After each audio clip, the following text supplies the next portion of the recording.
We are calling to order. It's Monday, March 23rd.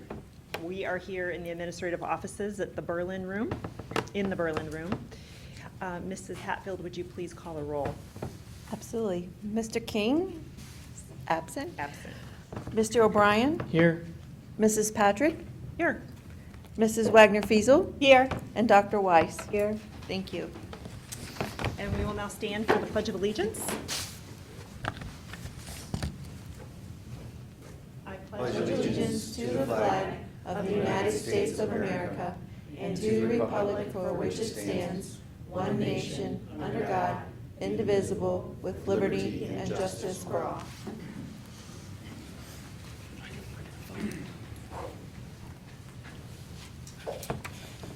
Now I'll entertain a motion to approve tonight's agenda. So moved. Second. Mrs. Wagner-Fiesel? Yes. Mr. O'Brien? Yes. Dr. Weiss? Yes. And Mrs. Patrick? Yes. Thank you. No, my president's report. I will keep it brief because we will be having more discussion tonight. But first I wanted to thank the administrators and the teachers because they have had to be very fluid and accommodating these last couple of weeks. Our circumstances have changed literally by the hour. And I think that there has been an outstanding effort by all parties to try to be accommodating and keep our students' best interests at heart. I also wanted to share my thoughts about, Mrs. Fiesel and I were just having a little conversation about being dependent on income tax, and this is a really great example of how hard we would be hit if we were structured that way.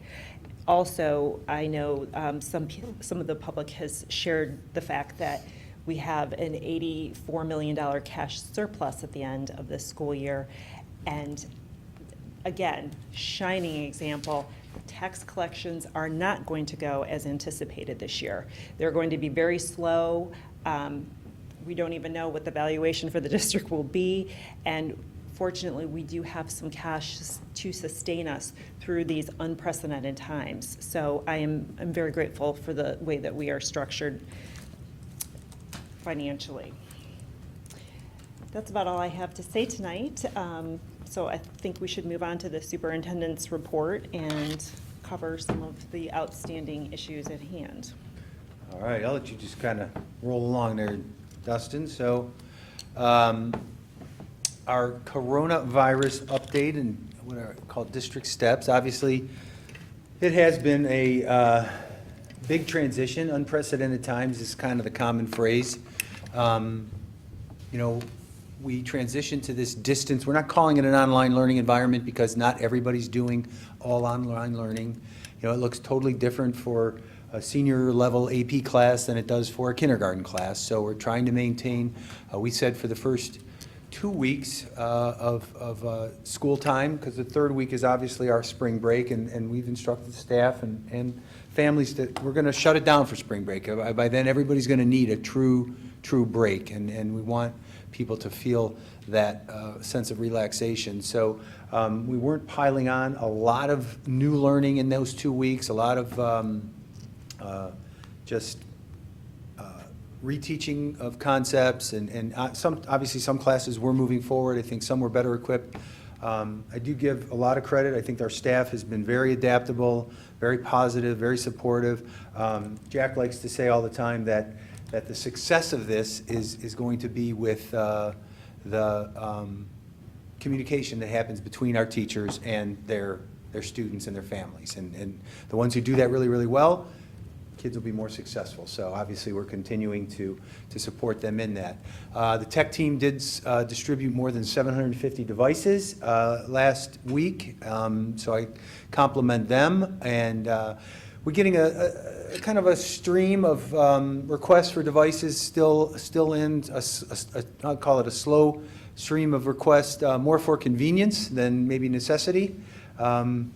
So we're trying to manage our way through that, but at some point in time, given the new orders, we will probably have to cut that off as we continue to move forward with that. The operations team, go ahead, do you have questions? Like, where are you inventory-wise? If there's 750 out, how many are left? Well, So I don't know the exact number off the top of my head, but we are getting really close to our minimum needed for testing. And obviously, we're not going to be testing this year, but we're probably going to be testing again next year. So we need to maintain those devices. So Rob is working on a count for me as of today.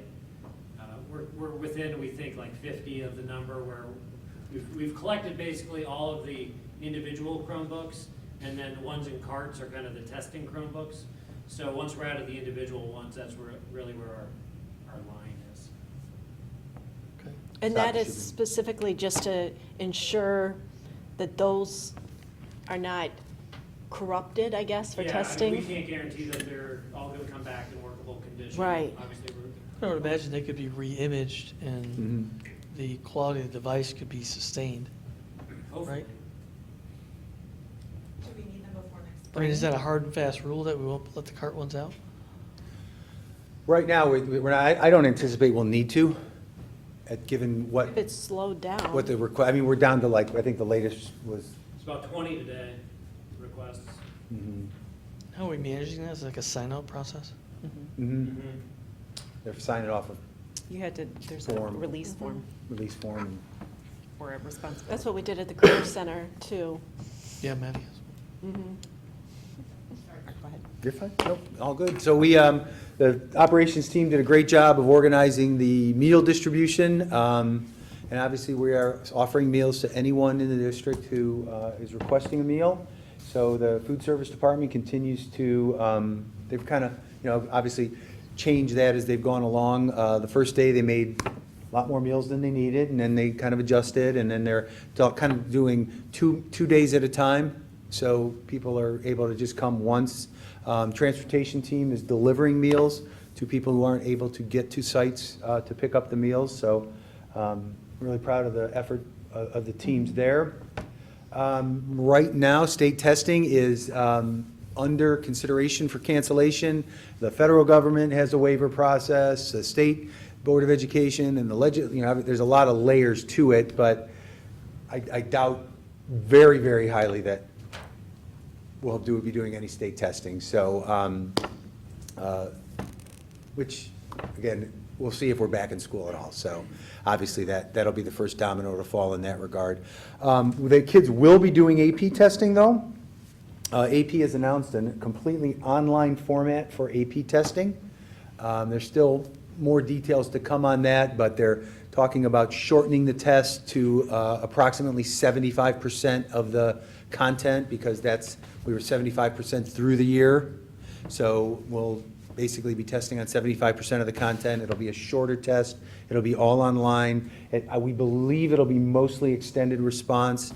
They haven't released all the details, but AP teachers are already in communication with their students about being ready, and I'm sure those kids will be ready, willing, and able to take those AP tests. But in all likelihood, they will not be coming into our facilities to take them. We'll be taking them completely online in the comfort of their home.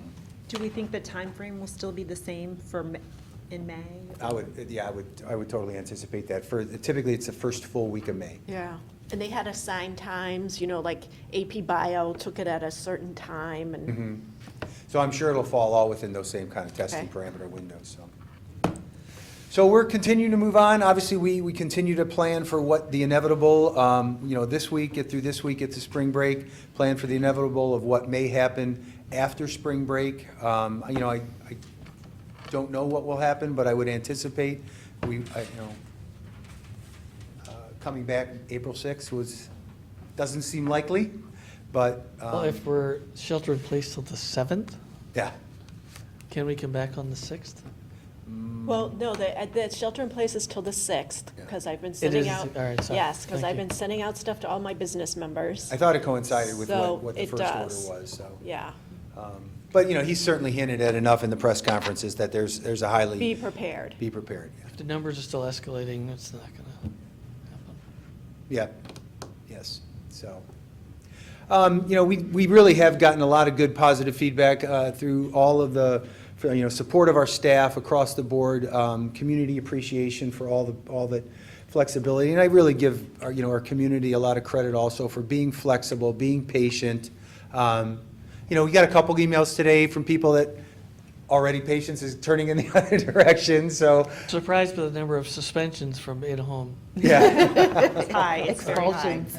Expulsions, yeah. Yeah, I did listen to a conference call today, and they talked about virtual punishments or something if kids are misbehaving online, and I don't know how we'd manage all Yeah. that, but, Yeah. that's That certainly was one of the interesting. topics. But, we really have had, I think, one of the silver linings of this is people, anytime you have something that you take for granted and then it's taken away, you really come around to say, oh my God, school's not so bad. And that's really the hard thing. Because, the next phase of this, I do really think we're working on a plan to really talk to our community about, the mental health issues that still, kids are, and again, everybody handles it differently.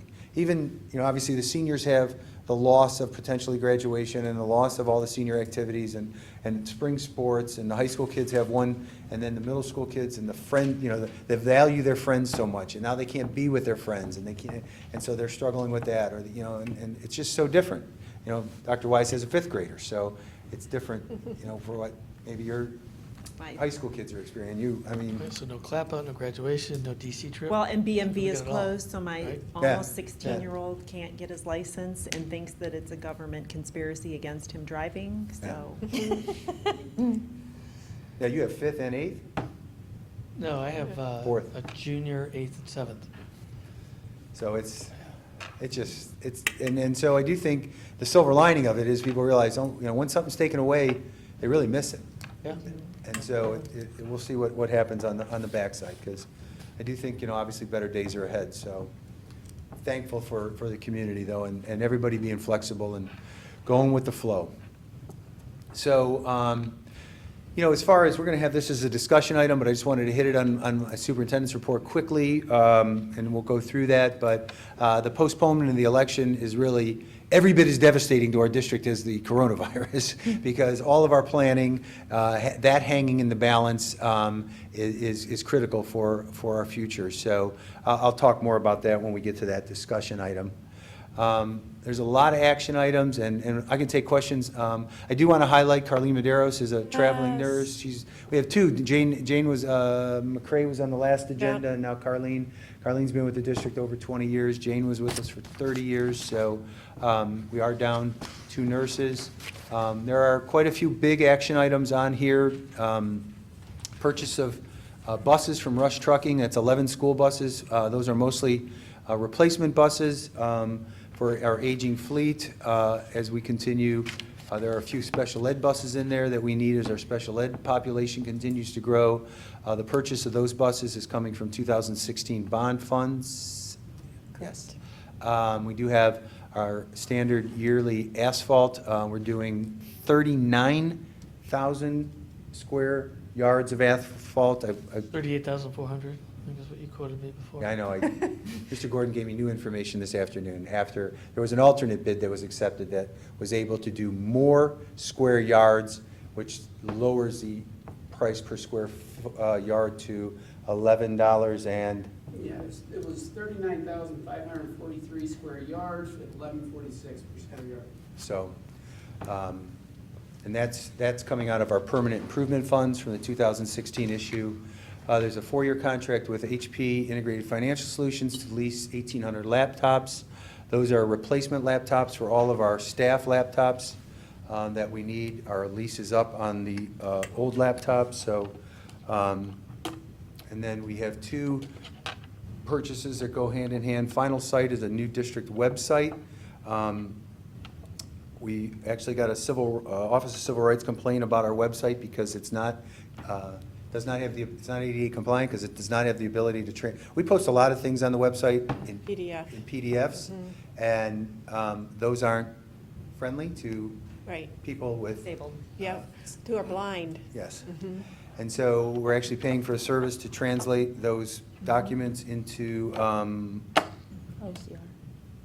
so that they're ADA compliant. ADA compliant, thank you very much.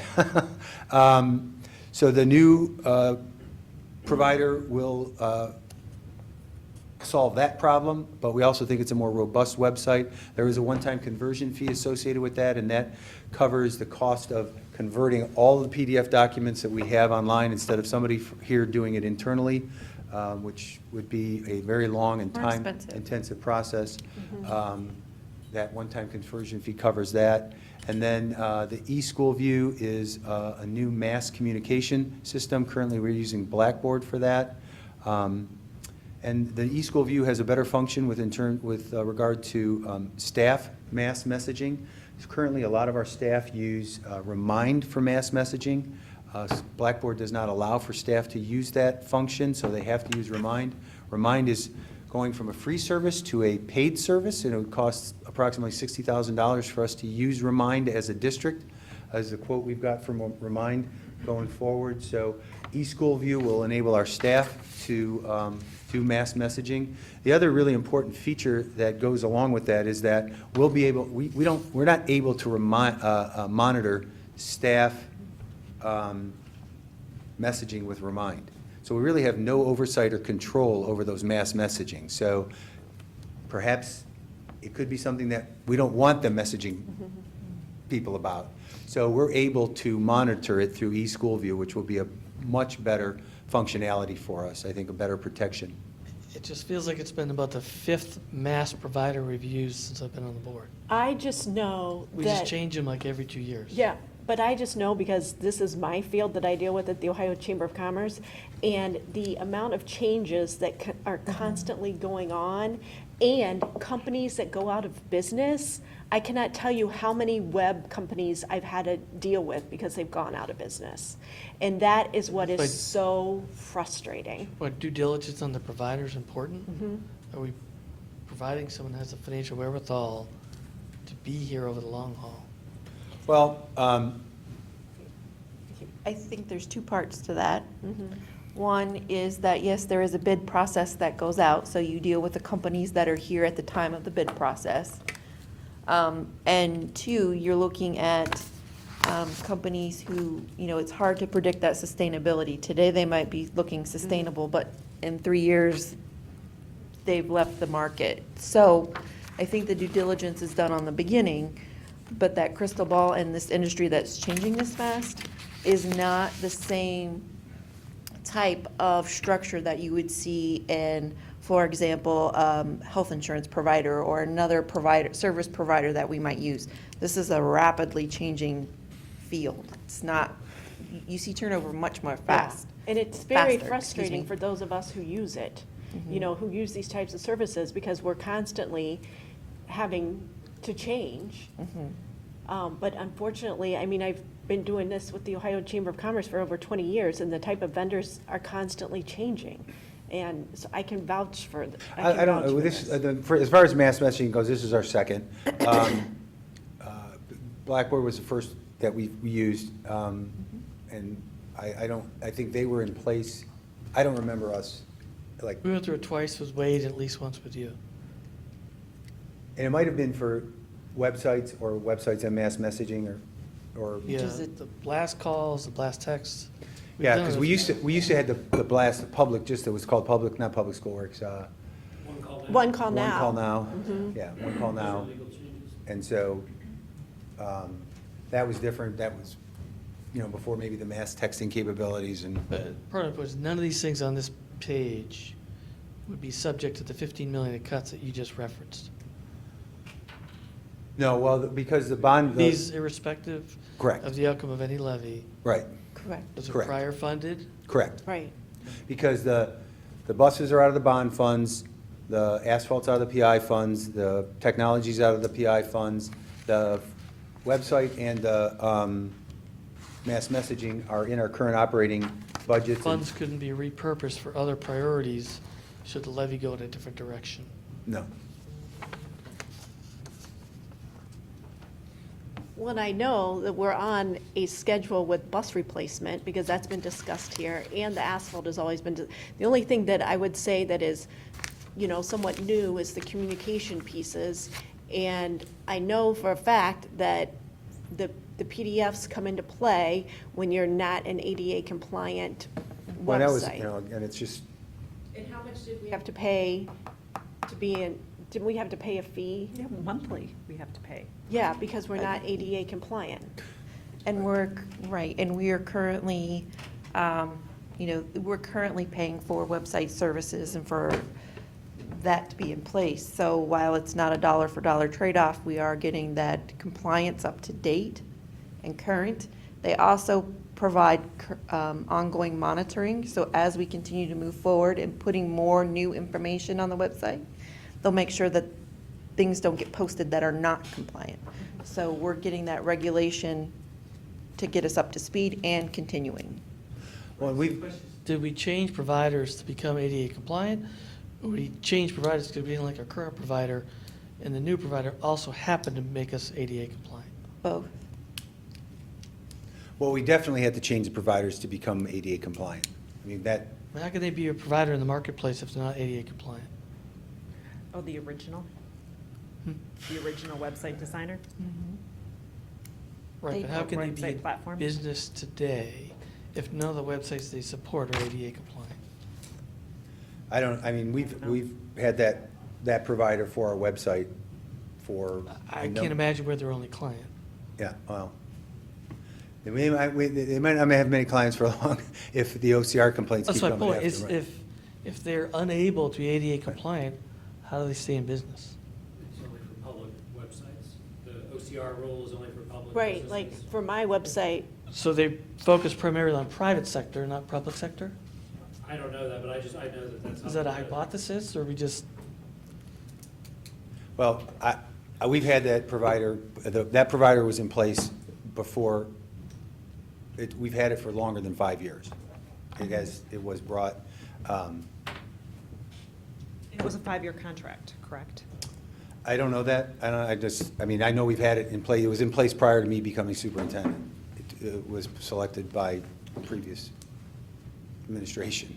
And whether it was a good product or not, or whether it was the best product to select at the time, I wasn't part So who drove of the it. decision process? Krista? This is out of Krista? Communications. And technology. Technology. Blackboard is doing the website. Blackboard is doing both, the website and the mass communications. As I read the Final memo correctly. Site is doing the website, and We're talking new or old? the eSchool View is doing the mass communications. Right now, it's BlackBerry. Right, but they were both done by Blackboard prior. Mhm. Probably would helpful to have Krista here tonight. And Blackboard does business, government, K-1, 2, and higher education. So this is their focus, Mhm. and they're non-ADA compliant. Or we just don't like their ADA compliance? I don't know. I can't imagine, they focus on the The- public sector, it can't be compliant. My understanding is that it's the PDF documents that we are posting are the problem with the compliance. They do not have a mechanism to help scan those and convert them so that they are. The new will be able to do that. So, They can't do that for any of their clients. So none of their clients are ADA compliant. I don't know what any of their other clients are posting on their website. I don't know if they are as heavily reliant on PDF documents as we are, or if they have different platforms where everything is an electronic feed up into their website. That I can't speak to. But what we do know is that we are not compliant. We know we're not compliant. We have to fix this. And I don't think it's in our best interest to try to stay with a website that doesn't function the way that we function. We need to be able to have a web provider that will help us maintain our current functionality I'm and trying to compliance. articulate we should stay where we are. I'm trying to understand what's driving the decision. Is it ADA compliance, or do we just want a different provider? I think we've had some I think it was mail both. delivery issues too, so. Right, Yeah, we I know know we we've have had mailed- some, What was the cost of the prior provider? What's going to be the cost of the new provider? The cost of we were spending about $70,000 Mhm. for the website and the mass communication tool, plus another $10,000 for a contract with Site Improve to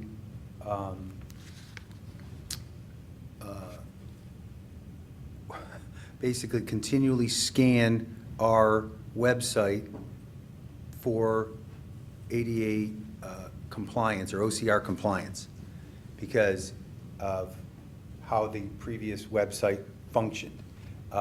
There's just so many years' worth of things on there that are just, continually scanning to get updated. So $80,000. The cost of both of these two is $88,000. Compared to 70? 80. Sorry? 80. 70 for the current provider and 10,000 for the 88. And a one-time $20,000 conversion fee? Yeah. But we also gain the functionality of the mass messaging for our staff and don't have to assume the cost of a mass messaging, an additional mass messaging service like Remind. So if we were going to continue to operate and give our staff this ability to mass message, whether it be coaches or teachers or administrators, building, whatever, then we would have to have an additional mass messaging functionality if we stayed with the old providers. So in totality, if we were to just operate how we continue to operate, we use the old website, the old mass communications tool, and pay for Remind, we'd actually end up paying more for all of those things to stay with the old products. We believe we get a better product, the ADA compliance, the messaging functionality that we're able to monitor, that I think in the long run is better for us moving forward at, overall, I think what will be a better price. So this would be, the ability to monitor and security to monitor communications, I think is, in today's climate, is important. So. It always drove me crazy, the page extensions, because the page extensions, how they do this, and it's not the fault of our communications, but if you go to the superintendent's page, it should be olentangy.k12.oh.us/superintendent, but instead, it's domain /53. And that just drives me crazy as a person who deals with this. And Dustin's shaking his head. Yeah, the page should be named whatever the page is. And so from a web development standpoint, I just never liked how they dealt with page extensions. It's very difficult to communicate to people where to Where you go, or if find they that. see Yeah, that, they can't find It should say it. /treasurer, but it's not. Right. And we've had public records requests where they're asking for where things are located on the site, because they'll see when you print something off or you're looking at a document, it'll have the webpage address there, and they're like, this, That I doesn't don't know work. what this means. Mhm. So we're rerouting people to the actual pages. I believe we were still on the superintendent's. That's right. report. Perfect. So that's all big action items. Are we gonna talk about the laptops? Okay, do you want to do it? Okay. I don't know if you want to do it now or do it. During this or discussion? Wherever you choose. Let's do it now. Okay. All right. Mr. Fetty, would you join? I'm going to us? defer to Mr. Fetty. Dr. Fetty. Oh, excuse me, Dr. Fetty. Welcome. You want me to start with Yeah, I mean, just a general I've had- explanation? I raised some questions today around, as I understand it, there's 1,600 rolling off, we're Mhm. purchasing 1,800, so we're picking up 200 new units. We're leasing them for 4 years at 3.9%. Interest rate feels a little high, cost per unit feels a little high. I just want to understand, what's the strategy? What are we trying to accomplish? Who are these 1,800 units target for? Are we buying the right units? How do we decide on these units versus Yeah. any others? Because they seem fairly sophisticated for $925 a unit, where you can get Chromebooks for $300. I just need to understand the technology strategy Sure. and why we're here with this significant purchase at this time. Mhm. So we have our current 1,600 staff devices that we purchased or leased 4 years ago that lease is ending, and those These are devices. just for staff. Correct. These are not student devices at all. These are staff devices, primarily teacher devices, but other staff as well. So we're moving away from desktops to all laptops for staff? That has already happened 4 years ago. So these are, we still have desktops for certain staff where it's most appropriate. It all depends on kind of the power of the machine and what the functionality is of the job assignment. So we have, most staff have a laptop. The lease is expiring, so what we're doing is selling those back. They all get graded, and we will get paid back for those. We don't know the exact figure yet, but we're anticipating about $200,000 that'll come back from those. So $200,000 for 1,600 units? Correct. Okay. The replacement devices, the way we landed on these Lenovo's that we're recommending to lease, we put together a committee of 15 people, 15 teachers, plus many in our technology department to explore the market, explore the needs that exist. The drivers primarily are, I'll read them so I don't miss any. If you remember at Berlin, when we built Berlin and we moved from smart boards to basically fancy TVs, what are they officially called? Smart. Interactive displays. The teacher can display to those from their teacher device, right? So a smart board required a computer to be hooked up directly to the smart board to project it. So we want the teacher to be able to move around the classroom holding the device, working in small groups or in large group, being able to project at will to the front of the classroom. That's where we're moving with all of our technology in the classroom, away from smart boards to these interactive devices. So we wanted a 2-in-1 convertible device that a teacher can easily transport, can annotate on at any level, right, elementary through high school.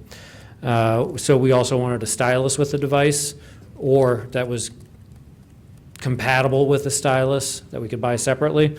Battery life is a big concern. 7-hour plus school day. We want a device that can last throughout the school day. So this device was specifically rated with a long battery life. So we expect these to replace smart boards? No. The interactive panels have replaced smart boards. These are to use with those interactive panels to make those usable. Casting Correct. from your, Right, it's a monitor, right? You're just casting up to a monitor. That can be how it's used, yeah, but it's also interactive, so it's more than just a monitor. And so we would expect our use of smart boards to decline over time? We're not replacing. We're not replacing smart boards. When smart boards die off, they're being replaced with interactive Do you know of the displays. smart boards that are remaining, how many did we actually purchase versus were donated? I don't have that number off the top of my head, but my understanding is many, if not most, were donated. Or the By majority? PTOs. Yeah, PTOs. yeah. I've been here 9 years, and I don't think we've bought a single smart board in that time. So, So when we go to our PTOs that donate a lot of the smart Mhm. boards, what do we ask them to donate now? interactive displays. And we give them the specs for the one that we prefer that's going to work with all of our programs. And PTOs have been very receptive to that as well. So we also, because these are in classrooms, we learned through the first 4 years of laptops that durability is very important. So shock, vibration testing, dust testing, temperature testing, these devices that we filtered down to were all rated in an acceptable range in those areas. Also USB ports, I think they're called USB-Cs now, are the ones that are that need to connect with all of our other tools. And HDMI ports, I believe the device has, I want to say 5 total ports, which are important, which is a difference with a Chromebook, is the accessibility, the ability to connect with other tools. And then quick rechargeability as well is necessary, since this is the teacher's lifeline. And this device will go back to 80% in like an hour, I think is what I heard. So we went through a process. The teachers who were on the committee from each level tested 3 devices, ultimately a Lenovo, an HP, and a Dell. And their recommendation came back for the Lenovo that we have on the agenda tonight, that it met all of our demands or wants, however you want to look at them, most appropriately. And then when you go to where we're getting them from, DCTS is the, I I want to say primary, there's another term, but the way tech distribution works is that different distributors, third-party distributors, can rate for different devices and become a primary distributor for a device. So they have, off the bat, the lowest offer. They're able to sell them at the most competitive rate for that device. So then we get quotes from other devices, or excuse me, from other vendors, and go ahead. So I was surprised for an order of 1,800, we're buying from a reseller versus direct from the manufacturer? Mhm. Because you're just introducing another profit Leasing margin. programs? Sorry? Do they have the leasing programs direct? Will they set them up for us? And will No. they set them up? So I don't know, no, that's why you buy through a third party, is for the white glove treatment, I think is what they call it, that they will image them for us to be compatible with our system. Whereas when you buy from Dell or Lenovo at home and they send you a computer in a box, or you go to Best Buy and the computer comes out of a box, Yes. the DCTS or the other third parties come at the next stage, which is adapted for your environment. And then what they also provide is do they then maintain the device after? do they maintain the device? Yeah, who maintains the device after? So we maintain it, they repair it if need be. So we have a 3-year warranty, like, I think Best Buy calls it Geek Squad is the equivalent. That's built into the price too. So if a teacher's device stops working, if a student breaks a device, technology will be able to swap it out, send it for repair, and get it back quickly. And we have needed that. That's the reality of laptops that we learned through the first 4 years. So that was an important component of it. And then also well, that might be it. Did we cover white glove treatment, imaging, and, yeah, care? And we do have some floaters. Yeah, so, From 1,600 to yeah, so from 1,600 to 1,800, when we bought the 1,600, that was a reflection of where we were with staff at the time and who was getting laptops at the time. A couple things have changed from then to now. One of them being, more staff. Another, though, being we were buying our special education devices separately. Our technology department was not purchasing those devices. Those were all being bought out of pupil services budget. And we are now bringing those into tech so that they can be maintained with technology rather than existing as a separate pot of devices. So those were not in that original Given purchase. how Berlin came online, I can't imagine those devices are off lease already, right? Our what? Berlin. Mhm. Those teachers brought their devices with them. Those weren't new devices at Berlin. Just the ones we hired. So, Every yeah. year we hire, 120 teachers? Typically, every teacher, once you get a device, you're going to have that device for 4 years.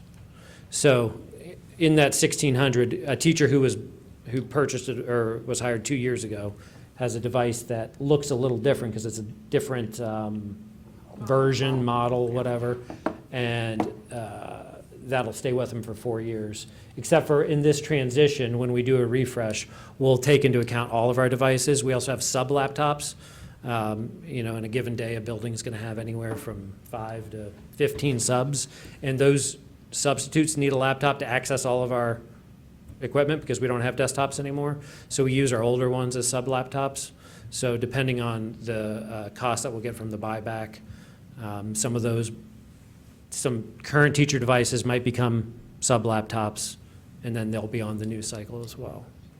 Like Mrs. Middleton, who taught math at Olentangy, when she went to Berlin, she took our computer Yeah, with her. absolutely, yeah. And every teacher, has their device at home right now.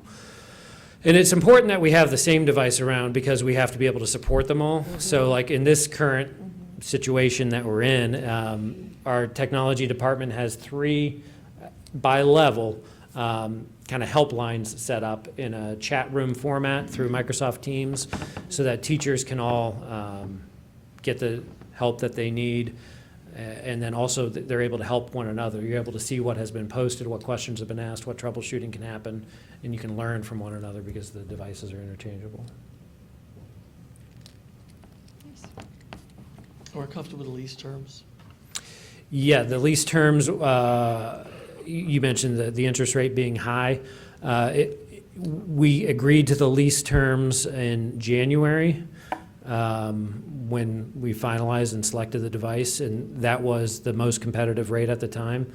In exploring it today, in conversations with Mark, if we pull out of that, we could get potentially a lower rate, but they could also then renegotiate the price of the devices with There's us. kind of a shortage of laptops right now, right? I mean, They're definitely in demand, I I know. think Parents it's have been more telling us, ones perceived who, than actual. We just Think ordered it's- 600, and we're getting them in 30 days. So it's not, there's no shortage yet. yeah, right. We do definitely need, though, to have, I mean, let's say that there is a little bit of a slowdown in materials and, them be able to give us 1,800 computers. and distribute them, yeah. We won't have any old ones I mean, now we're completely dependent on laptops to serve our students, so is there any But, way we could None be? of these for our students. No, but our teachers have to teach them. That's fair. Right, so we don't want them to be without a device. Like, I just worry with goods and services, the shipment of things going down, like, could we get stuck? Turning one set in and not having our order come through. I think that could be a possibility, but the greater concern is once we decide on a laptop, getting that rolled out to all staff in a timely fashion that's not going to interrupt teaching and learning. Anytime anyone gets a new device, obviously, there's a learning curve with it. So our goal is to start the rollout at the end of this year. We have to physically hand them to 1,800 people, get them to sign the user agreement, make sure they know how to log in, and then have them all ready to go for day one of next year. So this summer is a very critical time. So we will be using the entirety of the summer to get the devices in and handed out to teachers. Our goal is to have them all delivered and teachers comfortable with them for the first day of school. And when is our current turn-in time? Is it June 1st or? So the lease is up at the end of the school year. We can decide when we turn them in because we're not selling them back to DCTS. We're actually selling them to another party because we got a better offer. But we don't know the exact figure yet until they actually see the devices and grade them all. Any other questions? I think we're still on the superintendent report. I think. Any others? Do you have others? No, that's good. Yeah, and we talked a lot, I mean, like Jack said, they negotiated the terms of this back in January, and we're gonna put this on a lot of these things would have normally, in a normal year, when we weren't on the levy, we would have had them on maybe January, February, March agenda as they came rolling in, as we were kind of doing the normal business of getting ready for next school year. But we talked about, what it looked like with the optics of making purchases of a levy unknown and different things in those regards. So we kind of were holding off on them, just to worry about whether or not even though all of these things are entirely necessary for us to have school next year. And they're coming out of old funds. Right. And they're not dependent upon, well, obviously, the website and the mass communications is general fund, but everything, the other things are PI and bond. We would have. And I guess to that point, I struggled to get comfortable with nothing on the purchase list for the new issues could have been bought with old money. Give an example. What do you mean? Like, Are there buses on the new purchase list? yes, there are buses on the PI part of the bond. Right, so the Bonds, not 2016. Other construction projects on the new list? So, again, I'm trying to make sure we're comfortable that we're spending all this money now, should the levy go another way, we're sitting there going, now we gotta do more cuts because this money is no longer available. Well, the 2016 bond was funding a certain amount of buses that we need in the bus replacement bus Cycle. addition plan through 2021. So the new bond covers buses out into the future, 2023 because we to couldn't put all that 2026. stuff into the PI, because there's not enough PI money for all that. I don't think the bond language is that specific, that this bond covers these buses, the new bonds. Oh, cover- and They cover everything- buses. Right. No, and everything that we have promoted the levy on, for 2016, it spelled out the buses. And when Jeff gives the presentation, or was it Jeff or our transportation director? Jeff, I know, gives the asphalt for the PI, but transportation, you know, when they say, okay, here's how many buses we're buying per year, that was all built into the 2016 ask, the bus replacement schedule. Yes, as a but there's prior- also enough wiggle room in that language. Should conditions change, you can make other decisions. Because we have floated bonds and got approval for bonds and not done things. Right. Like build an elementary. Right. Yes, but we also didn't sell those bonds. Understood. And we haven't sold, I mean, these are residuals, so it's a little different when the money's been raised. Kevin, to your point, the language on the 2016 bond and the 2018 bond are very similar. The purpose clauses are very similar in that they talk about construction, they talk about buses, they talk about improvements, roofing, things that are all kind of generally the same. Could this be set aside for a future? Yes. However, we know we have the need now. This was planned to be spent now for what we need today. And then the next bond issue was to help us go into the future. Delaying buses, you know, it's like delaying a car that needs repaired. If you wait another year, can you get it? Maybe, but we're talking about the safety of our students. We felt it was prudent to move forward with the current plan and the way that the funds were designed to be used. And so, I mean, like, we kind of tweaked our bus replacement schedule to go from 12 years to 15 years. So, you know, we got buses that are 15 years old with 300,000 miles on it that are Wow. coming offline.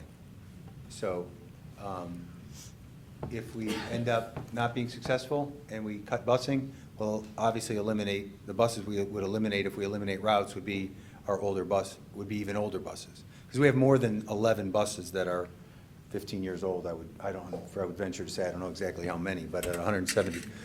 Well, some of our older buses we currently are using in, you know, as replacements, like if a bus goes down, a newer bus goes down for repair, then an older bus that's not running every day is one of those replacements. So, you know, again, these are all part of that, our overall plan for permanent improvement and for the bond that we passed in 16. And, you know, we did talk about the optic of what it looked like spending money now up before the levy, the unknown of the levy. Now that we know that we're not going to have a levy outcome for who knows how long, maybe June 2nd at the earliest, maybe the legislators will do something prior to that. These are things we just, you know, we anticipate having normal school operations in the fall. I'm certainly hopeful that we're going to have normal school operations in the fall. These are all things we think are essential to moving us towards normal school operations in the fall. So, Dustin, I think there's one more. Oh, spring break. That's an important date for all of us. Starts next week, March 30th through April 3rd, and our next board meeting is April 12th. So, Wednesday, the 8th. Thank Oh, you. we changed it to Wednesday Oh, for well, your daughter's my wedding. wedding has been canceled, so if we need to, we can move it back to the 9th. Yes, not canceled because they don't want to get married, because the venue is not open. Oh, shoot. And she cannot reschedule because the venue is not open to call to reschedule, and she doesn't know what date to reschedule. Because everything on the Vegas Strip is closed.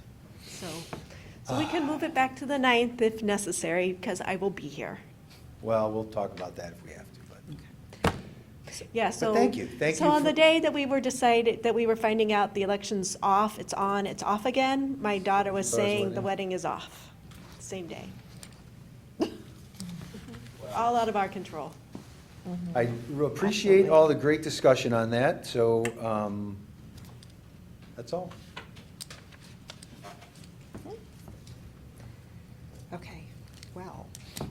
Now we'll shoot for the treasurer's report. I don't know if I can follow that up, but just in terms of what we have on the board agenda, we have our February financials. We are showing at this time that our collections for real estate are on target because at this date, we do not have final settlement still from our county auditor for our real estate taxes. I've been in contact with the county auditor and with our county treasurer.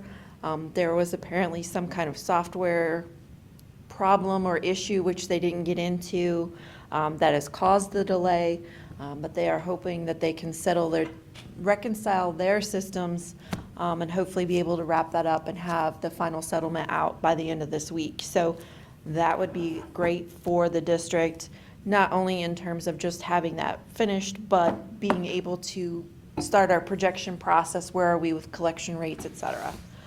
So we'll have an update on that as soon as that comes out. So that's why our February financial real estate looks to be balanced, because until we get that final settlement, we don't make a claim as to being over or under collected until we know for sure what that definite final answer is. So that'll be reflected in the March statements. And then we have amended appropriations, which are budget changes, our minutes from the February 13th and 27th meetings to be approved for ORC, and then donations. So we always like to thank, those folks that donate their time and efforts and in-kind donations at this time that is coming in ways that I'm sure we'll never be able to communicate as we work through the coronavirus.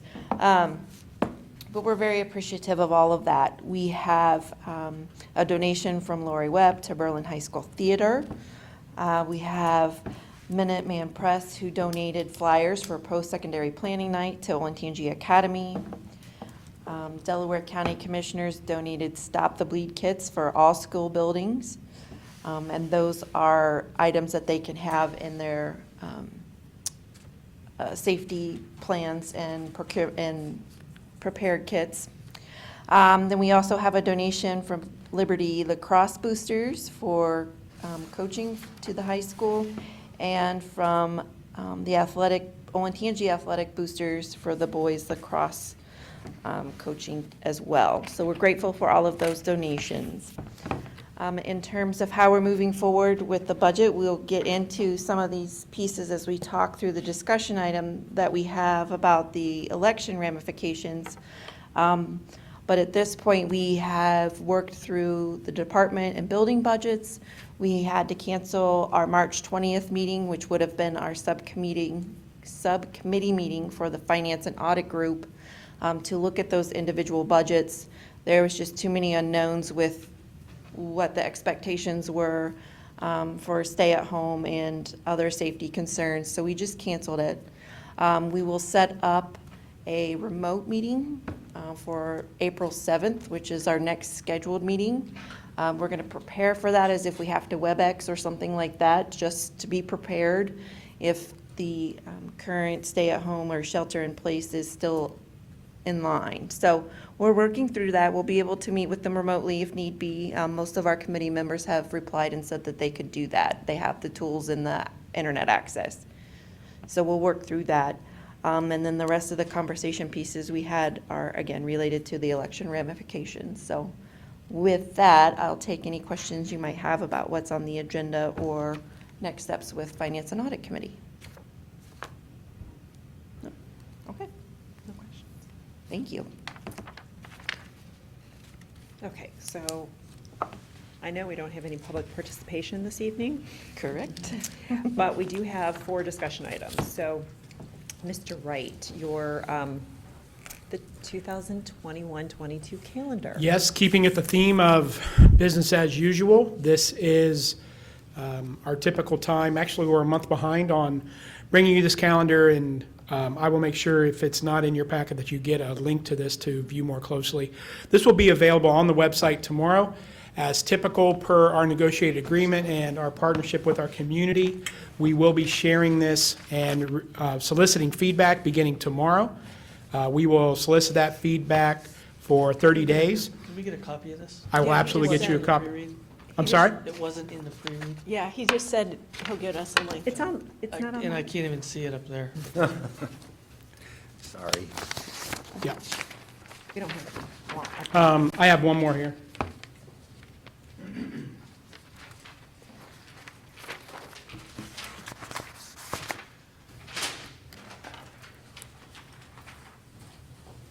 Yeah, it's on there. It's under, It's on there? yeah, it is. In support documents. Support documents.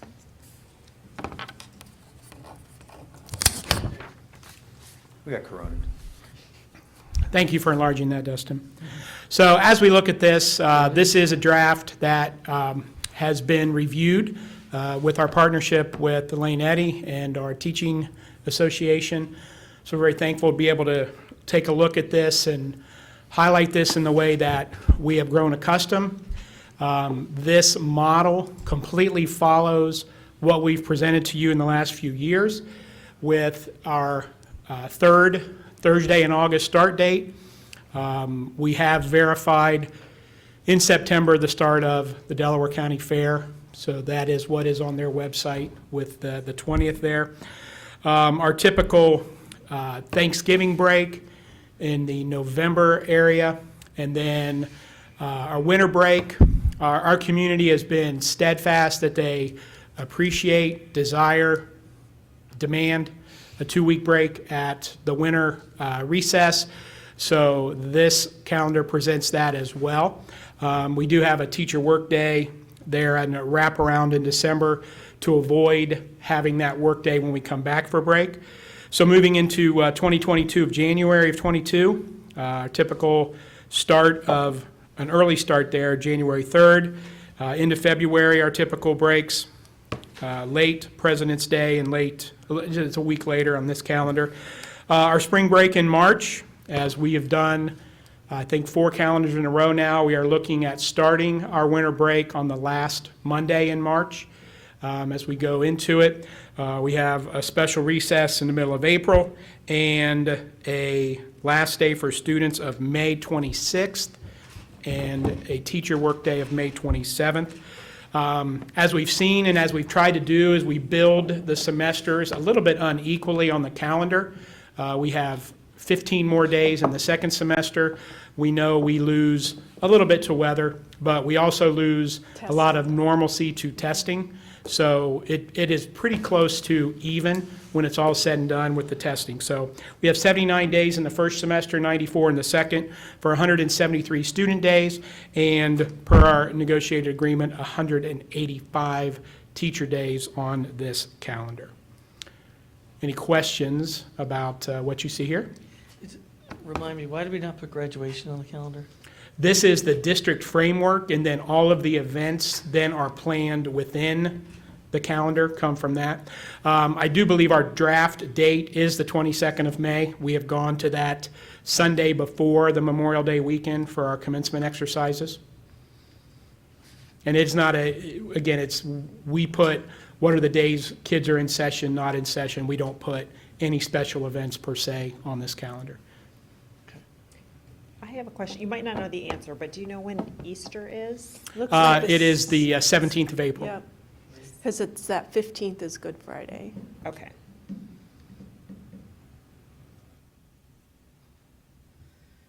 It's what the contract is written by the number of workdays. I'm sorry? The contract is written by the number of teacher workdays. Yes, we have 185 workdays, so we balance that from the appropriate student start day and then work from there to when we complete it. Would you repeat that? Did you say 79? 79 student days in the first semester, 94 student days in the second semester. Thank you. Mhm. Any other questions? So what we'll do then, this will be available, again, a link provided on our district website beginning tomorrow, and that will run through April 22nd. And we will continue to look at the feedback as that comes in. Should we have any changes, we would get that information to you. And our goal is to present this at the April 23rd Board of Education meeting for final approval. Thank you very much. Thank you. Okay, Dr. Fetty, welcome back to the podium for the first reading Yeah. of board policy updates. So the board's policy committee met on March 6th. Ms. Patrick, Dr. Wise were both there, and reviewed all the policies that you should have in your materials. The exhibit is pretty evenly divided into district requested and Neola suggested policies. The district requested is because we're starting a comprehensive cycle outside of the Neola review cycle to make sure that we view all of our policies periodically. There are many policies that haven't been touched since 2011 when we first went to Neola. So I'm making sure that we go through all of those. So a lot of them, just the first few, the name of the district, the address, those are just some branding or physical location changes that we hadn't got in policy. The policy committee did not have any concerns on any of the policies or anything that they asked me to point out specifically. Do you have any questions? No, I thought it was lighter, it was light. Mm-hmm. Do you think, I do have a question about, and it's just your opinion, do you think, given all the recent events, that we're going to see some major policy changes coming down from the I think state? we're going to see policy changes on, Ohio Revised Code. through the Ohio Revised Code on how to have an open meeting. That would help. It would Different help. means of voting. Yeah. There's already a bill in the House, but of course, it probably won't be acted on this week No. because they've got other pressing matters. But just to provide leniency in holding a meeting, but also making sure that you're providing the public with a chance to view it online or make comments online or something. I think we'll see it. But that wouldn't just be for school districts, that's for Local any, government. any local government, city council, townships, yeah. Okay. Thank you. Thank you. All right, I'm back. Yeah, Mr. Rafe, Hey, Justin, ramifications could from you our put primary. that other slide back up, just to, Like your You want us to message dim the is- lights? Is we don't know. This one right here? Right. I mean, that's, right? We don't know. no, the, One more back to the on. levy or the election update, yeah, that one right there. Yes, please. We were 11 hours from knowing, because, had the election been allowed to go forward, we'd know one way or the other. We'd know what our fate was.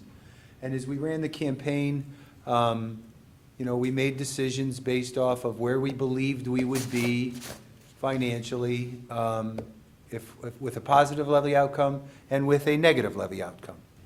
And, we've said in all of the campaigning, or all the information sharing regarding the levy, that we would have to implement cuts in order to eat up the deficit that was being created between our revenue and our expenses, starting with next fiscal year '21. So that was how we approached it all along. It's how we approached the levy, the millage amount, and we knew we didn't necessarily need to be on for operating, but we needed to be on for a building, and it made no sense to be on for a building or multiple buildings and not pass operating dollars to open all 3 buildings. So I'll stand by the plan of how we proceeded forward. The difficult thing now is if we would have been successful, we knew exactly what we were going to do going forward. Mr. Gordon and his team would be, planning to break ground, would be planning a groundbreaking ceremony probably for sometime in June, and we'll be off and running. Had we not been successful, again, we would know.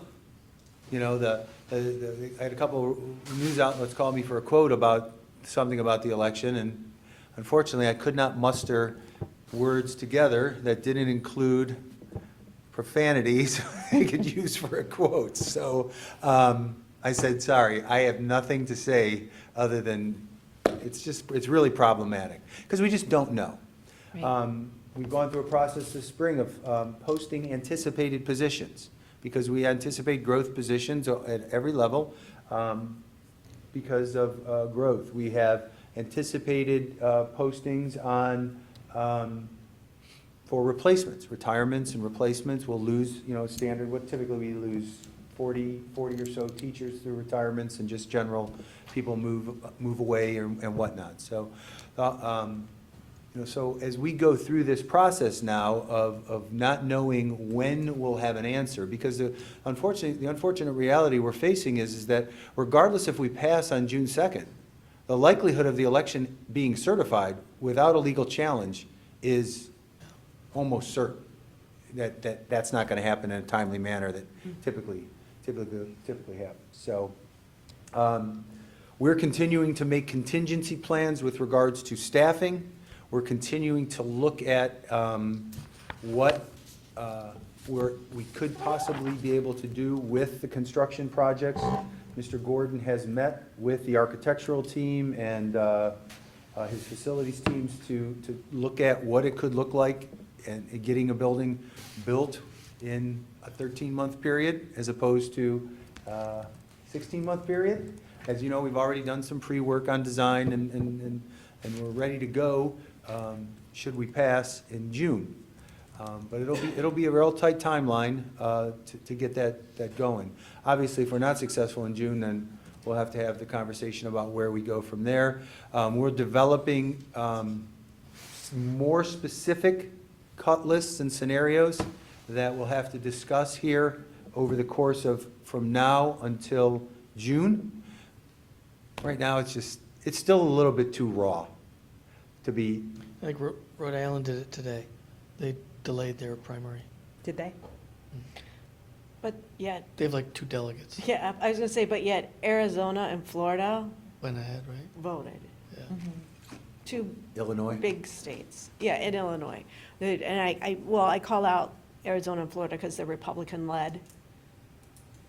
I was bipartisan in my comment. Yeah. I'm just Um, pointing that out.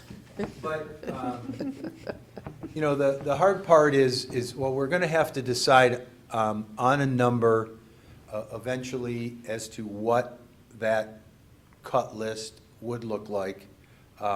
We believe we need that because we have this operating amount in front of the community. If the community says no to that operating amount, it makes no sense to ask for the same amount in November. No. And if we have to ask for a lower amount and we're still trying to open 3 new buildings, we're going to have to make some reductions to make that happen. But then there's the whole, obviously the pandemic plays a role in this of what, what we could ask of our community and, our responsibility to be with depending on where the economy goes and what happens between now and June or now and even November. Because, I think we have to really take a hard look at the total picture, and, maybe the discussion of postponing things even longer will become part of our discussion moving forward. So there's just, everything's on the table. Well, and To that end, we should probably dedicate time on every agenda from now until June, just to see where we are. Well, I want to say, though, the June 2nd date is not set in stone. The House meets tomorrow, the House and Senate meet on Wednesday, and they both have an if necessary session on Thursday. They can set the date. The governor still, because it's set in law, the governor would still, still has veto power. Yeah. And then the Secretary of State, then he is the one who says, okay, here's what's going to happen. If we're going to have in-person voting or mail voting, Right. he executes then. So it's just a total mess. But it's So, not just us. No. So I don't, 160 there are Anyone who's other. on the ballot, Yeah. Yeah, there were more The than issue becomes, we know that the longer you wait, the bigger the ask in a normal operating environment. Right? We're not in a normal operating environment, so I think directionally that still holds true, but the magnitude should be different, because we're not, in theory, I guess marginally better on our daily burn rate, but probably not by much. Yeah, we're not, and, Subs. I've been looking at Pickerington's financials. Yeah. Because they've been sending out very expensive four-color brochures to other voters in anticipation of going on the ballot in November. They were very liberal in their 5-year forecasts, And they have a $13 million deficit now because they were projecting not to have a revenue freeze. They were projecting revenue growth from the state, from their state funding, and so now they're $13 million off in their 5-year forecast, which is a killer. We have been more conservative, so that plays a very positive role for us. But the other thing that has come up, and I've asked some of my reporter friends, okay, what does this mean for casino revenue? Because the casinos are closed. We get $52 a kid. Right. And that's based on casino revenue. That's not going to be there next year. That's over $1 million, in our forecast. So it's things like that, too, that you don't realize. They asked the governor today about the rainy day fund. Right, he doesn't want to He talk said about it. it's raining, It's raining. time to use it, how much? I mean, there's just Doesn't want a lot of to say, uncertainty. yeah.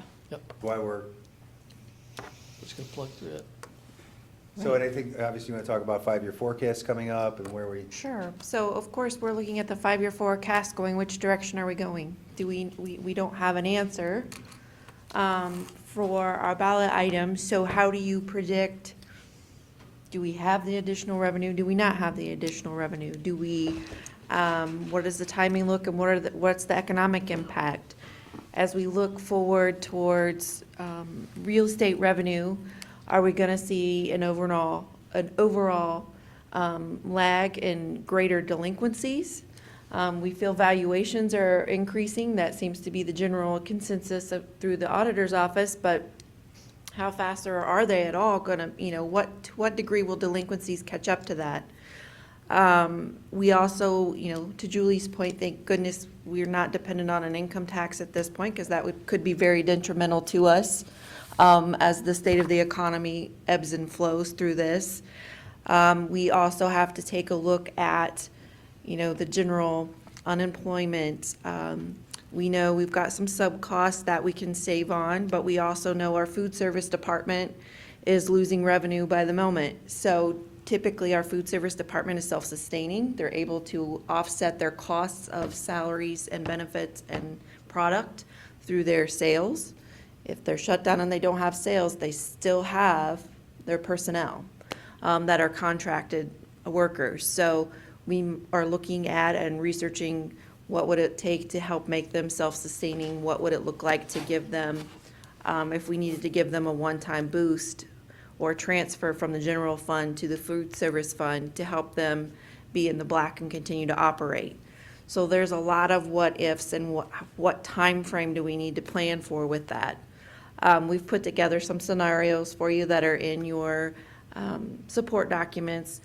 We updated those this afternoon to include that dollar amount that we feel the food service department might need for a 10-week, 2-week, 4-week, and then 10 weeks, which would be through the end of the school year. In terms of unemployment, we know that the governor has proposed, stimulus for unemployment, possibly helping employers with that. Our unemployment we're not anticipating a huge swing because we've, at this point, have all of our staff with the exception of substitutes, which are considered employee as needed or employment as needed. So balancing that out, wait to see how that comes in, if they pass legislation to change that, how that's looked at, and those stipulations for how they can file. It could have a bigger impact on us than we think, but again, that's up in the air. I'm sorry, but I guess to that end, have we had discussions with the ESC? Because how many of our subs are ESC versus Our ours? teacher subs, but we have, our classified subs are in-house, so to speak. So we would have a direct impact with that.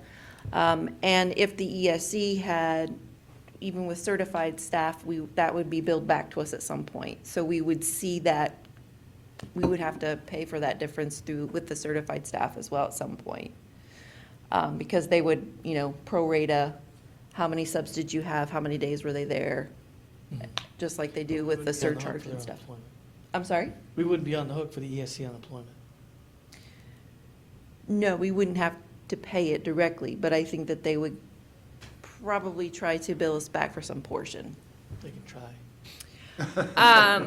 Right? So, you know, there's Us and a, all their other clients. right, it's not like we would take the full amount.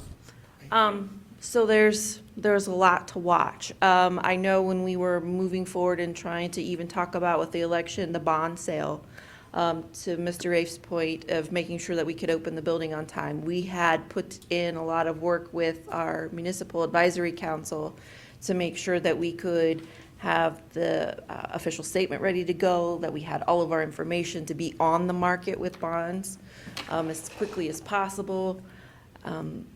With all the volatility in the market, and then with the delay in election, I'm not sure exactly what to expect if we are held until June. We won't be able to go to, we have a 30-day window after the election is certified to go to the market. That puts us at July 2. So that timeline of when our construction group would be able to get to that elementary building is critical. But again, the volatility in the market, will they accept taxable bonds? Some of the information I was reading the other day is taxable bonds aren't selling, they've got to be tax exempt. That's what folks want. So there's a big juggling act going on with the market right now. And the Fed has expanded the mandate to include munis and what they're going to buy, but they're not buying new issues. Right. They're only buying existing issues, they're not going to buy anything new, so the new issuance market, I mean, you've got significantly more supply than demand right now.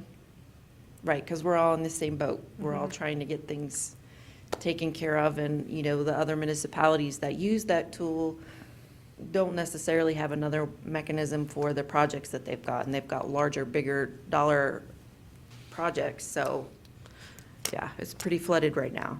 So all of that being said, you know, that election date, if we would have known that we'd have been to the market faster, we might have been ahead of that curve a little bit, but to be determined. So we're keeping an eye on the market and our possibilities, how that fluctuation is coming, and we'll continue to monitor that and have updates as we move forward. But to Julie's point, this week is really critical. Finding out that actual date is huge. And there's still a lawsuit pending over the call to delay the election. So there were two, it's at down to one. So I anticipate an argument when they get in tomorrow over which way they're going to go. It's unknown. And then I anticipate whatever they decide, additional lawsuits. And additional lawsuits could come from the federal candidates too, not just state candidates. State candidates are state issues. Right? So one of the positive things that I've heard is that they're delaying federal tax returns this year. Yay, everybody. While the governor, But on the flip side of that, unfortunately, that's the revenue. governor said the state revenue is going to line up with Right. the federal date, Yep. so that if we're going to get revenues later. Yes, and the state they depend on the income tax Yes. and the sales tax. Right. And if the economy is lagging and been shut down, you know, how fast does it pick back up? How long does the furlough last? There goes House Bill 305. Yep. And, but state revenue was trending 500 million. Right, but we also positive. have a broken unemployment compensation system, which they will probably dump the money into that before they would dump it anywhere else. Just, is this going to be, is it going to be a V-shaped recovery, is it a U-shaped recovery, is it a W? There's some projections that you'll have 2Q, 3Q negative GDP, followed by double-digit gains in the fourth quarter, which is a big snapback. Right. So it just depends on how this thing unfolds and how quickly things get back on track. And the You could have international, double-digit unemployment down to single-digit unemployment in a 9-month period. yeah, You know, and the international unprecedented. impact. Yeah. Because now we're relying on. Globally, Yeah, we're relying on the global economy. Right. Well, again, I heard you say plow through it, and that's what we're going to do. We're going to prepare to be ready to have, we're making contingency plans to finish the school year. Hopeful we can get back. I'm going to continue to maintain hope, whether that's healthy or not. I'm going to continue to maintain hope we're going to get back. I'm going to hope that we're going to have, seniors are going to have prom, and that we're going to have graduation. And, OHSA is trying to maintain hope for the spring sports on some level. I think that that might be a little bit Yeah. rose-colored, but, you know, if we get back May 1st and can just finish out the school year and get our people back together and have a celebration at the end of the school year, and get moving on the, you know, great summer program and get ready to come back in the fall and have another great school year. So I think we're fortunate. We've got a great community. I think there's a lot of stability in the community. I know there will be a lot of people who will be hurting, that a lot of people in the community will rally around and support, because that's what people here do. So And I don't we're a lot want, more fortunate than a lot of other communities. I don't want people to think that growth stops, because if you look at the downturn in the economies, like, if you look at 97 and then the tech bubble, and then you look at the Great Recession, we still grew during those times. Absolutely. And a lot of what our enrollment projections are based on are kids that are already here. They're just not into school yet. Right.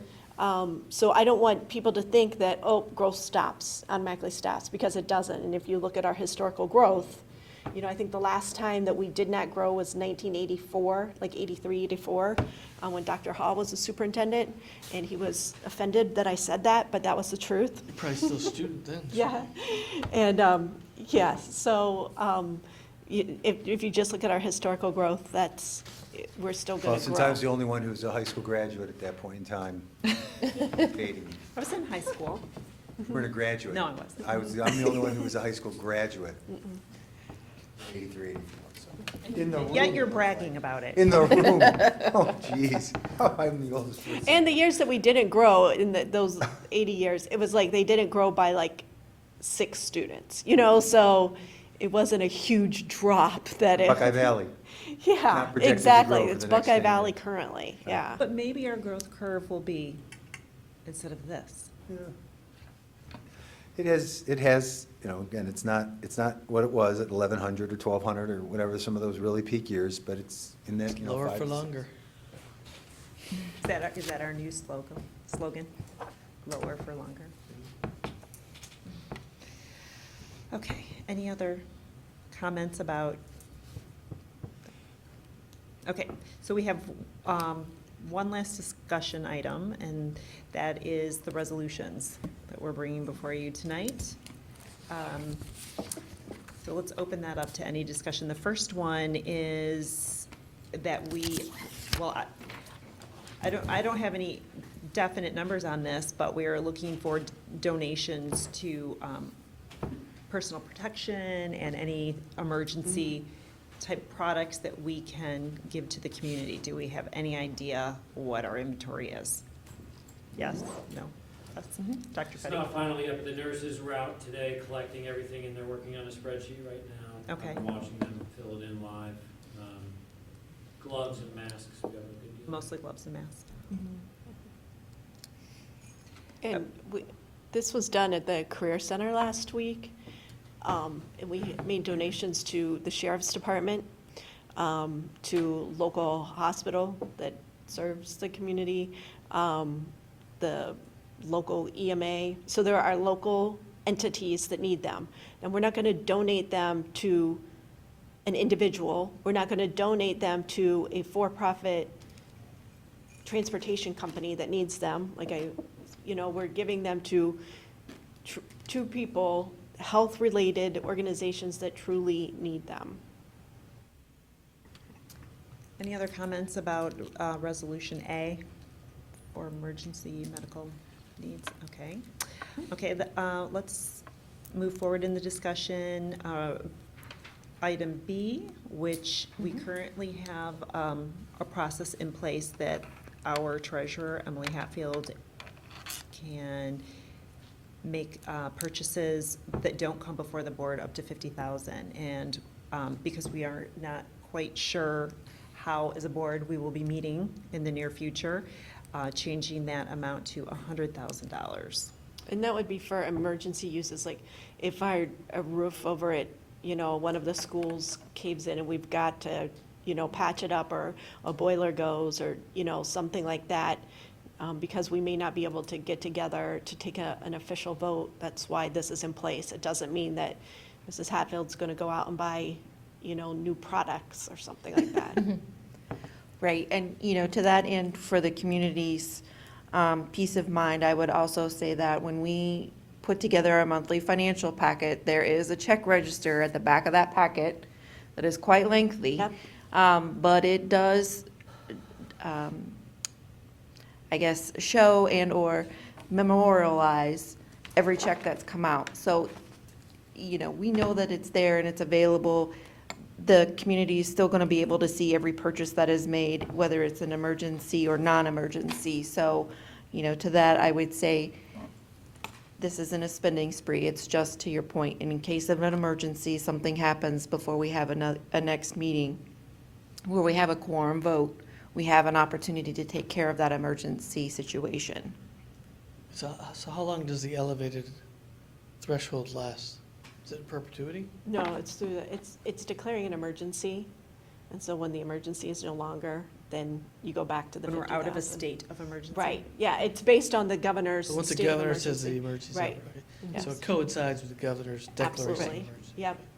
But just to provide clarification, Jeff is also an authorized purchaser. And Jack, our current policy actually, I thought we increased theirs as We did well. to 50. Did to 50. It It's was it 50,000. was increased to 50, but Mhm. what else is there? Is there any other further clarification in our current policy that, I thought you told me this wasn't?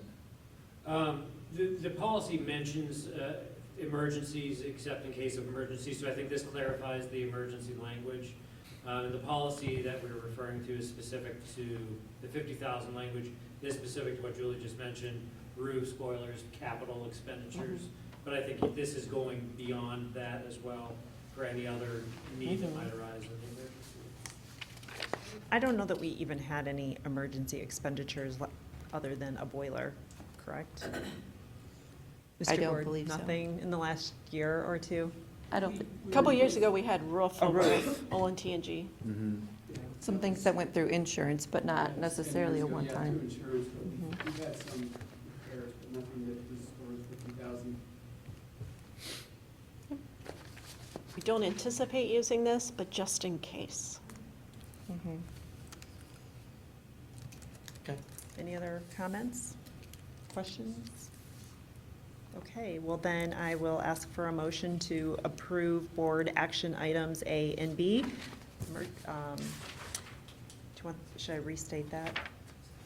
The resolution that Olentangy declares a community emergency and the Board of Education authorizes the donation of medically related supplies to Homeland Security Emergency Management. So moved. Second. Thank you.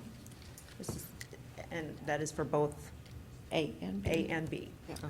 And I just want to specify, in A, that's the supplies that the school district has bought. I mean, the teacher might have Lysol wipes in the classroom. That's in the classroom. That, on some of the school supply lists, we have, students who bring in Lysol wipes or whatever, We're not just- donated We're items. not, right, we're not redonating school supplies.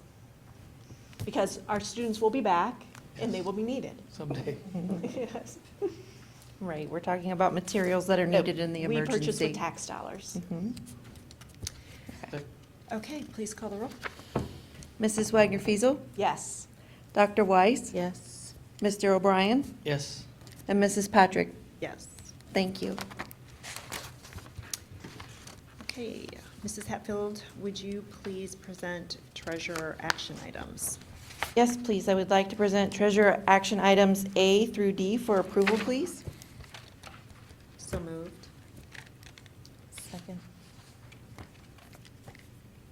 Please call the roll. Mindy, I'm sorry, were you the first? I was. Okay, so Mrs. Patrick, Yes. Dr. Weiss, Yes. Mr. O'Brien, Yes. and Mrs. Wagner Fiesel. Yes. Thank you. Mr. Raith, well, actually, do we have any more discussion prior to treasurer or superintendent action items? No. No, okay. You pull any out? You want me to do any individually? Do Sorry? you want me to do any individually or pull any out? No. Okay. Will you please present What? the superintendent action Thank you. items? I'd like to present superintendent action items A through H for approval, please. So moved. I'll second. Mrs. Wagner Fiesel, Yes. Mrs. Patrick, Yes. Mr. O'Brien, Yes. and Dr. Weiss. Yes. Thank you. All right, now I'll take a motion to adjourn. So moved. Thank you. Mrs. Hatfield? Mrs. Wagner Fiesel, Yes. Dr. Weiss, Yes. Mr. O'Brien, Yes. and Mrs. Patrick. Yes. Thank you. And so we will try to meet here again on, is it Wednesday, April We're 8th? scheduled for the 8th, but we could Yes. move back to the 9th Okay. if We necessary. will publish that. when it Thursdays are is- better, but it's not critical. If that's better, then I'll have Michelle send out an email to verify. If you already moved it once, please probably keep it. the 8th. Okay, that's fine. Kids have Okay, seen well, enough we of are mine. adjourned.